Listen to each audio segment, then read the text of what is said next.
تمام احباب ایک مرتبہ درود پاک پڑھ لیں۔ اللہم صلی اللہ سیدنا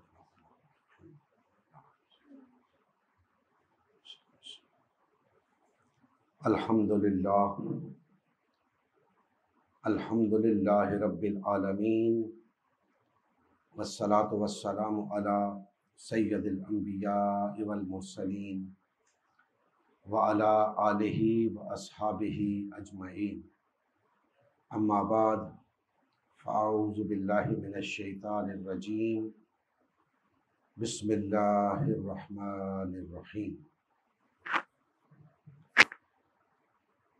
ام حسبتم ان تدخلوا الجنہ ولما یاتکم مثل الذین خلوا من قبلکم مستهم البأساء والضراء وزلزلوا حتى يقول الرسول والذين آمنوا معه متى نصر الله ألا إن نصر الله قريب صدق اللہ مولانا العظیم۔ محترم مسلمان بھائیوں، اللہ جل مجدہ کا احسان عظیم ہے جس کی توفیق و عنایت سے ہم آج یہاں جمع ہیں۔ اللہ جل مجدہ ہم سب کا یہاں آنا، بولنا، بیٹھنا، سننا اپنی بارگاہ میں منظور و مقبول فرمائے۔ میں نے آپ کے سامنے سورہ البقرہ کی آیت نمبر 214 کی تلاوت کا شرف حاصل کیا ہے۔ کوشش کروں گا کہ اس آیہ مقدسہ کی روشنی میں چند کلمات آپ بھائیوں کے گوش گزار کر سکوں۔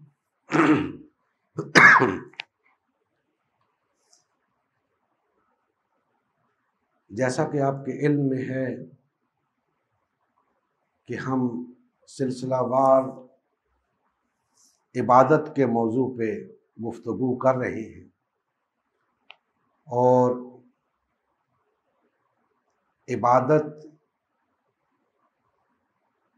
جیسا کہ میں پہلے بیان کر چکا ہوں ایک کل وقتی عمل ہے، جز وقتی عمل نہیں ہے، ہمہ وقت انجام دینے والا عمل ہے۔ اس کل وقتی اور جز وقتی کو یوں سمجھیے کہ ہر شخص 24 گھنٹے عبادت میں لگا ہوا ہے۔ ہر شخص، خواہ وہ مسلم ہے خواہ وہ غیر مسلم ہے، 24 گھنٹے وہ عبادت میں لگا ہوا ہے۔ اور چونکہ ہمیں یعنی انسانوں کو اللہ جل مجدہ نے اپنی عبادت کے لیے پیدا کیا ہے، لہٰذا ہمیں 24 گھنٹے اللہ کی عبادت کا حکم ہے۔ اس لیے میں کہتا ہوں کہ یہ کام، عبادت کا کام، جز وقتی نہیں ہے، کل وقتی ہے۔ یعنی ایسا نہیں ہے کہ ہم نے 24 گھنٹوں میں سے 2 گھنٹے تو اللہ کی عبادت میں لگا دیے، باقی 22 گھنٹے اپنی مرضی سے گزار دیے۔ وہ اپنی مرضی سے جو 22 گھنٹے گزارے جاتے ہیں وہ در حقیقت اپنی مرضی سے نہیں گزارے جاتے، بلکہ وہ اللہ کے سوا کسی اور کی عبادت میں گزارے جاتے ہیں۔ یعنی اگر کوئی شخص یہ سمجھتا ہے کہ 2 گھنٹے اس نے اللہ کی عبادت کی ہے، یعنی 5 وقت کی نماز ادا کر لی، مسجد کے اندر جا کے کچھ تلاوت کر لی، کچھ ذکر و اذکار کر لیے، 2 گھنٹے اس نے اللہ کی عبادت کر لی اور باقی 22 گھنٹے وہ اپنی مرضی سے زندگی گزارتا رہا، تو یاد رکھیں وہ 22 گھنٹے اپنی مرضی سے اس نے نہیں گزارے، اس نے کسی اور کی عبادت میں گزارے ہیں، کیونکہ اپنی مرضی سے اسے کچھ کرنے کی اجازت ہی نہیں۔ اس نے بہر طور عبادت کرنی ہے، اور یا اللہ کی عبادت کرنی ہے یا طاغوت کی عبادت کرنی ہے۔ اور اگر وہ 2 گھنٹے اللہ کی عبادت میں گزارتا ہے تو لا محالہ 22 گھنٹے طاغوت کی عبادت میں گزارتا ہے۔ اسی طرح اگر وہ 22 گھنٹے اللہ کی عبادت میں گزارتا ہے اور 2 گھنٹے کہتا ہے چلو اپنی مرضی سے گزار لو، وہ 2 گھنٹے طاغوت کی عبادت میں گزارتا ہے۔ اپنی مرضی میں کیا گزارے گا؟ یا وہ نفس کی عبادت کرے گا یا کسی شخص کی عبادت کرے گا۔ یہی تو ہے طاغوت کی عبادت۔ تو اللہ کے سوا کسی کی عبادت میں بھی وقت صرف کرے گا، وہ طاغوت کی بندگی ہوگی، طاغوت کی عبادت ہوگی۔ اور یاد رکھیں، چاہے 24 گھنٹے میں سے 1 گھنٹہ وہ طاغوت کی بندگی میں گزارے یا کسی اور کی بندگی میں گزارے، یا 24 گھنٹے میں سے 23 گھنٹے گزارے، دونوں صورتوں میں اس نے شرک کیا۔ دونوں صورتوں میں اس نے شرک کیا۔ توحید تب تھی جب وہ 24 گھنٹے اللہ کی عبادت میں گزارتا، اس نے 1 گھنٹہ بھی اگر اللہ کی عبادت سے ہٹ کے گزارا، گویا اس نے طاغوت کی عبادت میں گزارا، اور طاغوت کی عبادت میں گزارا تو شرک ہو گیا، اور شرک ہو گیا تو اب ساری کی ساری عبادت شرک ہو گئی، اللہ کی عبادت نہ رہی، وہ شرک ہو گیا، سب کا سب شرک ہو گیا۔ وہ 23 گھنٹے اس کے تئیں اللہ کی عبادت میں گزارے ہوئے ضائع ہو گئے، اب وہ مشرک ہو گیا۔ لہذا دوستان محترم یاد رکھیں، 24 گھنٹے میں سے کوئی لمحہ بھی اللہ کی عبادت کے بغیر نہ گزرے، کسی اور کی عبادت میں نہ گزرے، کیونکہ اللہ کے سوا جس کی عبادت میں بھی وقت گزارو گے وہ طاغوت کی عبادت ہوگی۔ اور 24 گھنٹے آپ عبادت کے بغیر رہ نہیں سکتے، آپ کو بہر طور عبادت کرنی ہے، خواہ اللہ کی کریں خواہ طاغوت کی کریں۔ لہذا دوستان محترم، یہ عبادت جز وقتی عمل نہیں ہے، کل وقتی عمل ہے۔ یہ نکات اس لیے آپ بھائیوں کو بار بار بتاتا رہتا ہوں تاکہ عبادت کا صحیح تصور آپ پہ کھل سکے۔ اسی کے ساتھ ایک اور نکتہ آپ بھائیوں کی خدمت میں عرض کرتا ہوں عبادت کے سلسلے میں، کہ کیا سجدہ عبادت کے لوازمات میں سے ہے؟ یعنی اگر سجدہ نہ ہو تو عبادت نہیں ہو سکتی؟ یہ بڑی غور طلب بات آپ سے کہہ رہا ہوں کہ کیا سجدہ عبادت کے لوازمات میں سے ہے کہ اگر کوئی شخص سجدہ نہیں کرتا تو گویا وہ کسی کی عبادت نہیں کر رہا؟ دوستان محترم، یہ بات پلے باندھ لیں، سجدہ عبادت کے لوازمات میں سے نہیں ہے۔ سجدے کے بغیر بھی عبادت ہوتی ہے اور مکمل عبادت ہوتی ہے، سجدے کے بغیر بھی عبادت ہوتی ہے اور مکمل عبادت ہوتی ہے۔ آپ پوچھیں گے وہ کیسے، کہ کیسے ہوتی ہے سجدے کے بغیر عبادت؟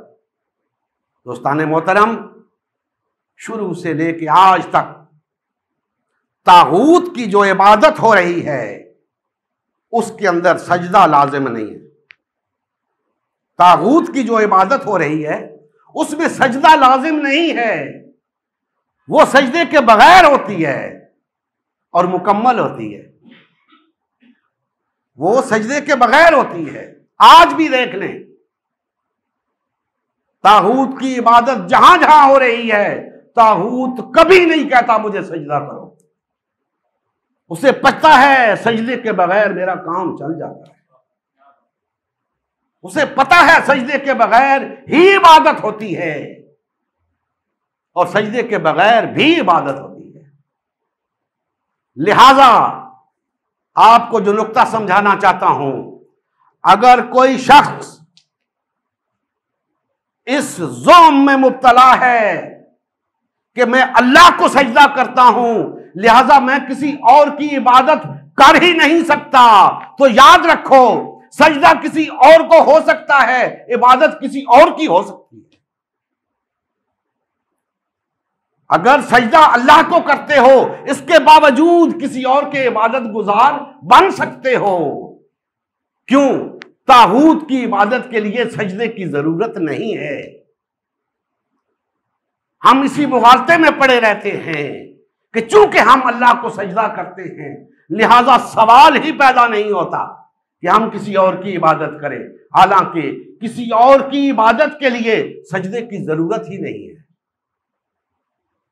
طاغوت کی عبادت کے لیے سجدے کی ضرورت نہیں ہے، اسی لیے ہم دھوکہ کھا جاتے ہیں، مسلمان دھوکہ کھا جاتے ہیں۔ وہ کہتے ہیں ہم کیسے طاغوت کی عبادت کر سکتے ہیں؟ بھائی تم کر سکتے نہیں، تم کر رہے ہو، تمہیں شعور نہیں اس بات کا۔ تم اللہ کے سامنے سجدہ ریز ہو کر یہ سمجھے بیٹھے ہو کہ اب ہم کسی اور کی عبادت نہیں کر سکتے۔ ایسا نہیں ہے دوستان محترم، طاغوت کہتا ہے سجدہ جسے چاہے کرو، عبادت میری کرو، اسے سجدے سے کوئی فرق نہیں پڑتا۔ تو ہمیں یہ بات سمجھنی ہے کہ محض سجدہ اللہ کی عبادت کے لیے کافی نہیں ہے، عبادت کے لوازمات اور ہیں، عبادت کے لوازمات اور ہیں، سجدہ عبادت کے لوازمات میں سے نہیں۔ اب یہاں ایک غلط فہمی دور کر دوں، کوئی شخص یہ نہ سمجھے کہ میں اللہ کی عبادت کے لوازمات کی بات کر رہا ہوں، نہیں، اللہ کی عبادت کے لوازمات میں سے ہے سجدہ۔ میں تو مجرد عبادت کی بات کر رہا تھا، جب اللہ کی عبادت کی بات آئے گی تو سجدہ لازم ہے، اللہ کو سجدہ کرنا لازم ہے۔ جو شخص اللہ کو سجدہ کرنے سے انکار کرے گا وہ دائرہ اسلام سے خارج ہے، اس کی کوئی عبادت اللہ کے ہاں مقبول نہیں۔ لیکن اگر کوئی شخص یہ سمجھتا ہے کہ چونکہ میں اللہ کو سجدہ کرتا ہوں اس لیے میں کسی اور کی عبادت نہیں کر سکتا، تو اسے معلوم ہونا چاہیے کہ کسی اور کی عبادت کرنے کے لیے سجدہ لازم نہیں ہے۔ طاغوت کی عبادت بغیر سجدے کی بھی ہوتی ہے۔ تو دوستان محترم، یہ دو باتیں آج آپ کے گوش گزار کرنی ضروری تھی عبادت کے تصور کے حوالے سے۔ کیوں؟ اس لیے کہ ہمارے ہاں عبادت کا جو تصور رائج ہو گیا ہے، یقین جانیے وہ انتہائی ناقص تصور ہے، نامکمل تصور ہے۔ اللہ کی عبادت کا تصور اس تصور سے یکسر مختلف ہے جو تصور ہم نے اپنا لیا ہے۔ اور آج کی آیت مبارکہ جو ابھی میں نے آپ کے سامنے تلاوت کی، وہ اس صحیح تصور عبادت پہ بھی روشنی ڈالتی ہے اور ہمیں بتاتی ہے کہ سجدے کے بغیر عبادت کیسے ہوتی ہے، سجدے کے بغیر عبادت کیسے ہوتی ہے، اور عبادت کا صحیح تصور کیا ہے، اور اللہ کی عبادت کا صحیح تصور کیا ہے۔ فرمایا ام حسبتم ان تدخلوا الجنہ، کیا تم نے سمجھ رکھا ہے کہ تمہیں یوں ہی جنت میں داخل کر دیا جائے گا؟ یہ کن سے کہا جا رہا ہے؟ مسلمانوں سے کہا جا رہا ہے، اہل ایمان سے کہا جا رہا ہے، جو کلمہ پڑھتے ہیں ان سے کہا جا رہا ہے، جو نماز پڑھتے ہیں ان سے کہا جا رہا ہے، روزے داروں سے کہا جا رہا ہے، حاجیوں سے کہا جا رہا ہے کہ تم کیا سمجھتے ہو کہ تمہیں یوں ہی جنت میں داخل کر دیا جائے گا؟ تم کلمہ پڑھتے ہو تو تم نے کیا سمجھ رکھا ہے کہ محض کلمہ پڑھنے پر تمہیں جنت میں داخل کر دیا جائے گا؟ تم نماز پڑھتے ہو تو تم نے کیا سمجھ رکھا ہے کہ محض نماز پڑھنے پر تمہیں جنت میں داخل کر دیا جائے گا؟ تم روزے دار ہو، تم حاجی ہو تو تم یہ سمجھے بیٹھے ہو کہ تمہیں جنت میں داخل کر دیا جائے گا؟ خبردار! ابھی تو تمہیں وہ معاملات پیش آئے ہی نہیں جو تم سے پہلے لوگوں کو پیش آ چکے۔ تم جنت کی آس لگا کر بیٹھ گئے ہو، ابھی تو وہ معاملات تمہیں پیش آئے ہی نہیں جو تم سے پہلے لوگوں کو پیش آئے۔ تم پر وہ مشکلیں پیش نہیں آئیں، وہ مصیبتیں تم پر نہیں آئیں، ان کو بڑی بڑی تکلیفیں پہنچیں اور وہ صعوبتوں میں ہلا ہلا لیے گئے، اور مومن لوگ جو ان کے ساتھ تھے اور اللہ کے رسول، اپنے اپنے دور کے رسول اور ان کے ساتھ جو لوگ ایمان لائے ہوئے تھے، پکار اٹھے تکلیفوں کے سبب، مصائب کے سبب کہ کب آئے گی اللہ کی مدد؟ تو اللہ پاک نے پھر انہیں تسلی دی کہ صبر کرو، حوصلہ رکھو، اللہ کی مدد قریب ہے، اللہ کی مدد آنے والی ہے۔ دوستان محترم، ہمارے ہاں جنت بہت سستی کر کے بیچی جا رہی ہے، بیچنے والے بھی بہت ہیں، خریدار بھی بہت ہیں، اور اللہ جل مجدہ فرما رہے ہیں کہ تم نے کیا سمجھ رکھا ہے کہ تمہیں یوں ہی جنت میں داخل کر دیا جائے گا؟ حالانکہ ابھی وہ تمہیں معاملات پیش نہیں آئے جو تم سے پہلے لوگوں کو پیش آئے تھے۔ انہیں تکالیف میں مبتلا کیا گیا، انہوں نے مصائب کے پہاڑ جھیلے، انہیں گھروں سے نکالا گیا، ان کے جسموں پر لوہے کے کنگھے چلائے گئے، انہیں آرے کے ساتھ چیرا گیا، انہیں گالیاں دی گئیں، انہیں ملامت کیا گیا، انہیں قتل کیا گیا، اور اتنی تکلیفیں پہنچائیں گئی کہ وہ اور ان کے ساتھ جو لوگ ایمان لائے تھے پکار اٹھے کہ کب آئے گی اللہ کی مدد؟ اللہ نے فرمایا صبر کرو، حوصلہ رکھو، اللہ کی مدد آنے کو ہے۔ دوستان محترم، میں آپ سے پہلے دروس میں عرض کر چکا ہوں کہ عبادت آزمائش کا نام ہے، عبادت امتحان کا نام ہے۔ ہمیں اس دنیا کے اندر امتحان کے لیے بھیجا گیا ہے، آزمائش کے لیے بھیجا گیا ہے، اور اس آزمائش میں، اس امتحان میں کامیابی کی بنیاد پر ہم سے جنت کا وعدہ کیا گیا ہے۔ یہی وہ آزمائش ہے،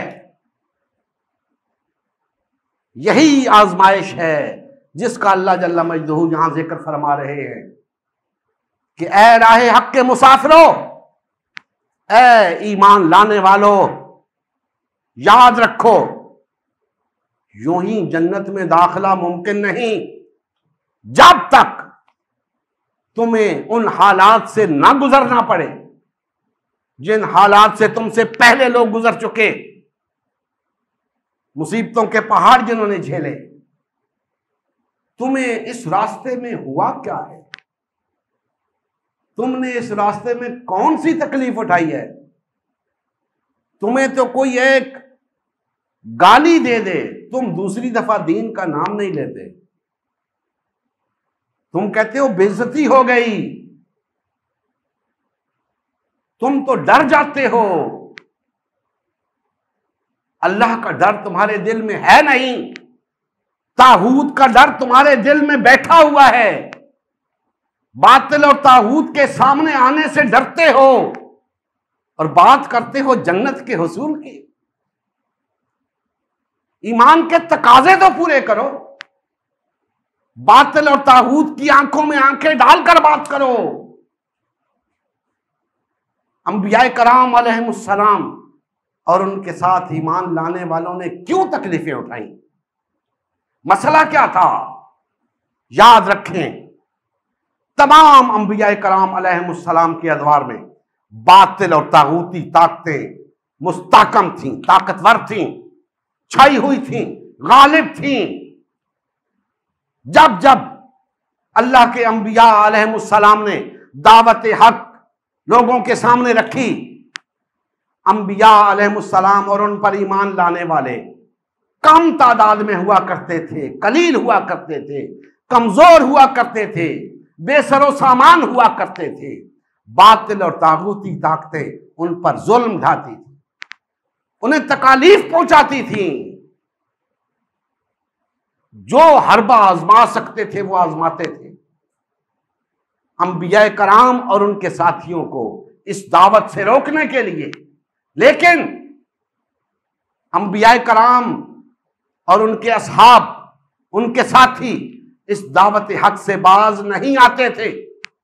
انہیں معلوم تھا ہم اسی امتحان سے گزرنے کے لیے بھیجے گئے ہیں، ہمیں پیدا ہی اسی لیے کیا گیا ہے کہ ہم اس آزمائش سے گزریں، لہذا وہ ڈٹ جاتے تھے۔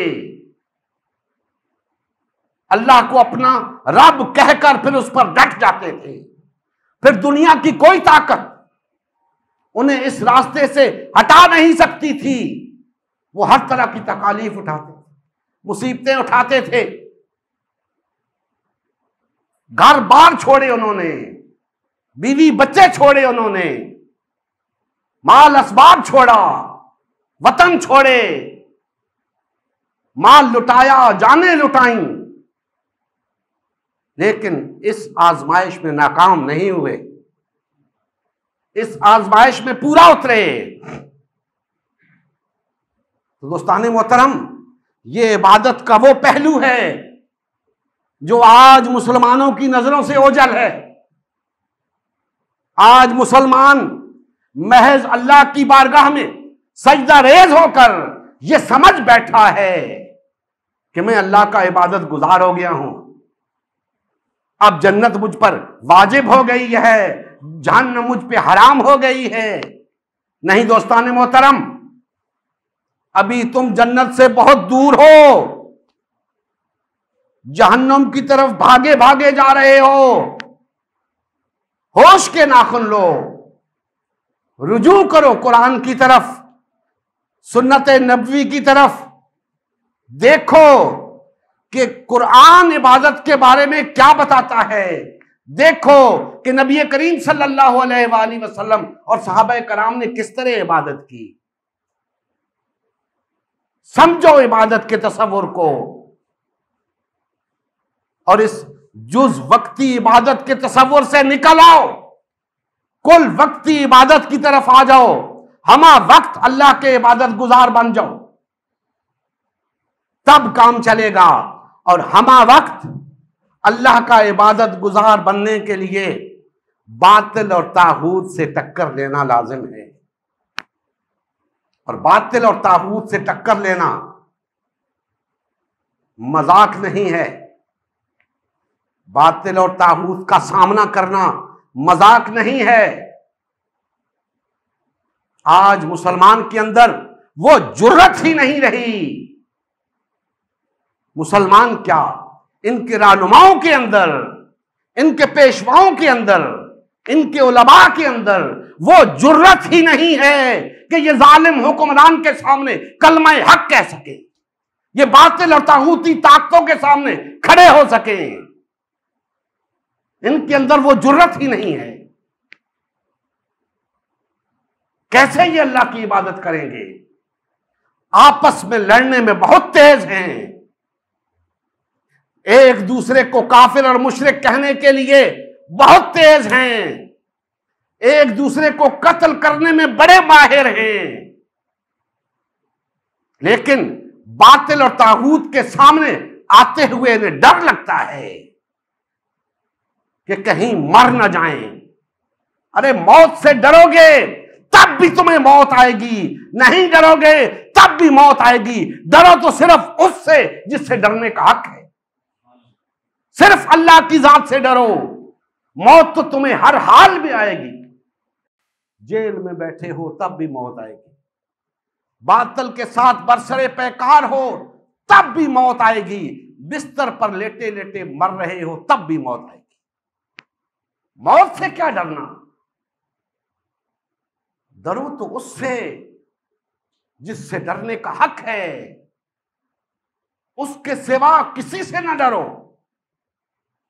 کوئی تمہارا کچھ نہیں بگاڑ سکتا، اور جس دن تم صرف اس سے ڈرنے والے بن گئے سارے ڈر تمہارے اندر سے نکل جائیں گے.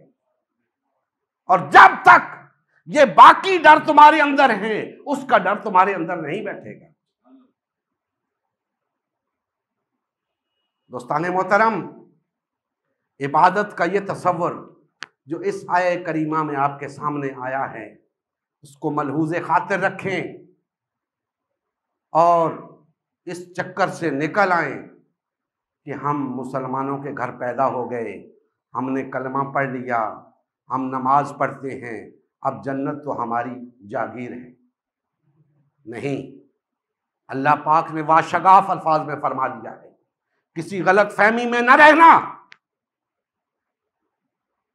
تم نے کیا سمجھ رکھا ہے تمہیں یوں ہی جنت میں داخل کر دیا جائے گا؟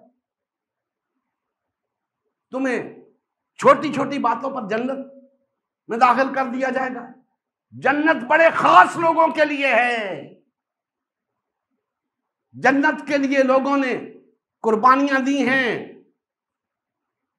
آزمائشوں سے گزرے ہیں، امتحانوں سے گزرے ہیں، گھر بار لٹائے ہیں.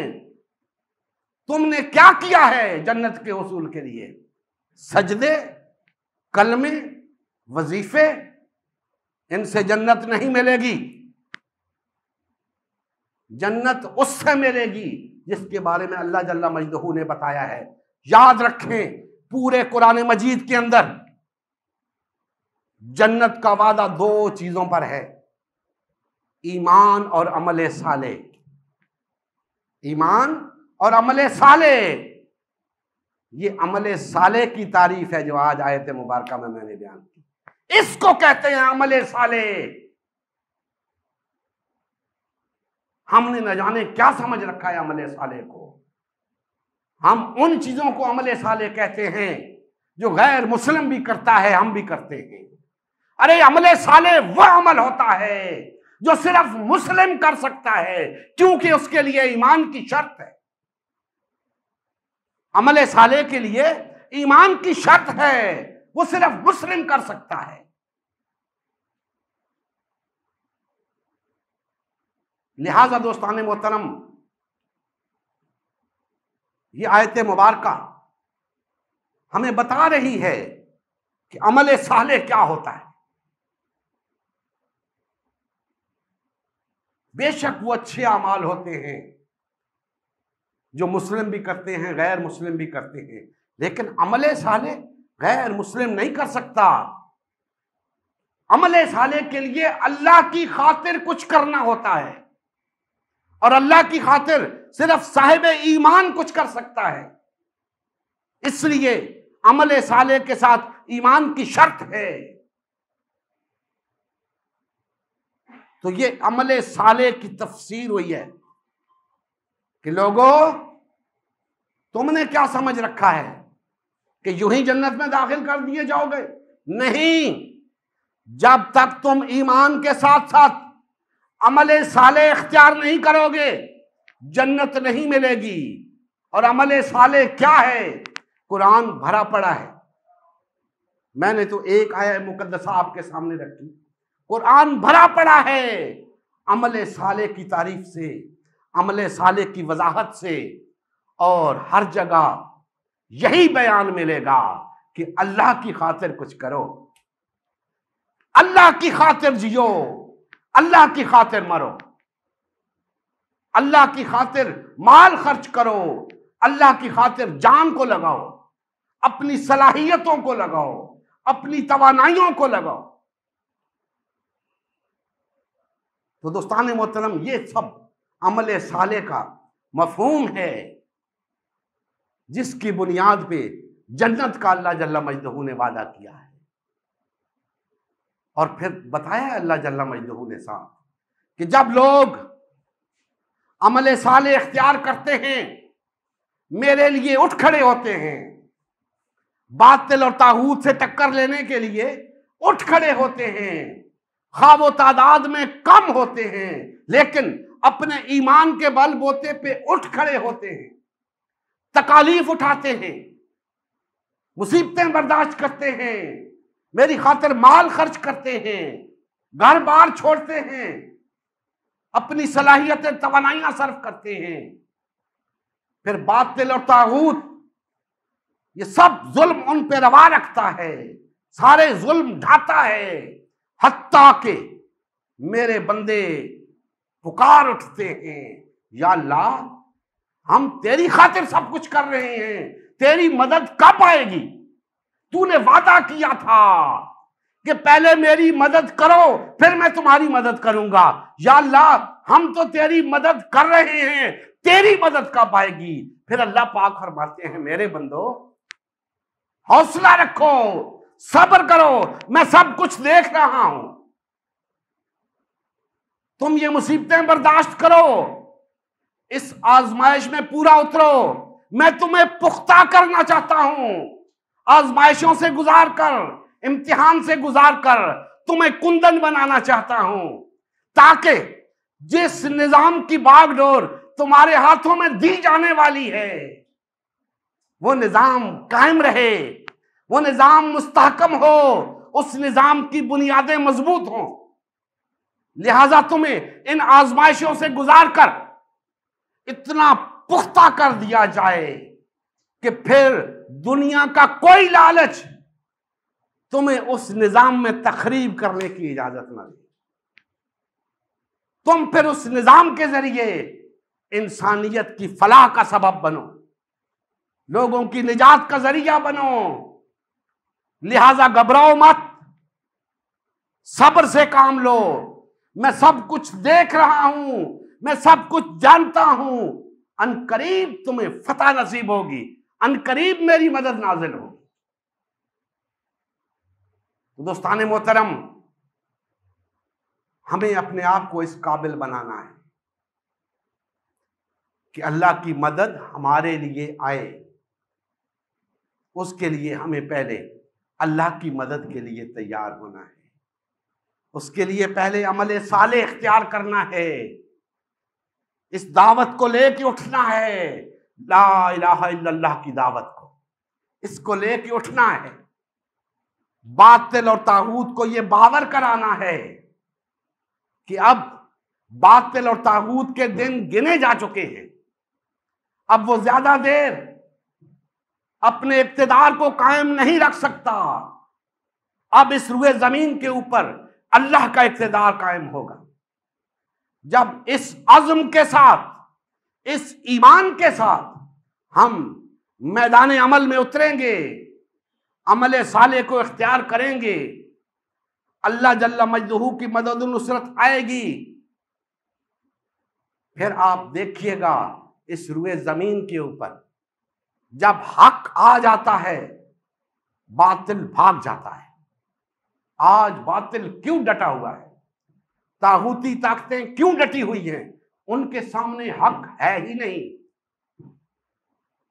جب حق آئے گا باطل بھاگ جائے گا، حق کے سامنے باطل نہیں ٹھہر سکتا، اگر اس وقت ٹھہرا ہوا ہے تو اس لیے کہ اس کے سامنے حق نہیں ہے۔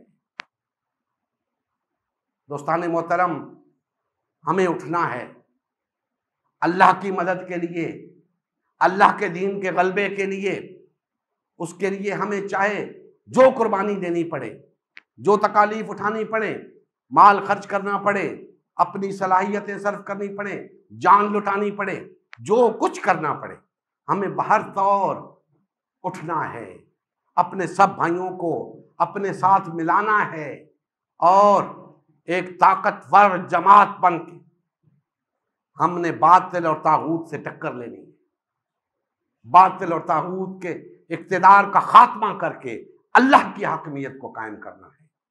اللہ جل مجدہ ہمارے حال پہ رحم فرمائیں اور ہمیں کما حق ہو اپنا عبادت گزار بننے کی توفیق عطا فرمائیں۔ وما علینا الا البلاغ المبین۔ Thanks for watching. مکمل درس کی ویڈیو دیکھنے کے لیے ڈسکرپشن میں دیے گئے لنک کو کلک کریں۔ صحیح تصور دین پر مبنی مزید لیکچر سننے کے لیے ہمارا یوٹیوب چینل امت مسلمہ سبسکرائب کریں اور بیل آئیکن دبانا نہ بھولیں تاکہ نئے نشر ہونے والے لیکچرز کا نوٹیفیکیشن آپ کے پاس بر وقت آئے۔ اللہ حافظ۔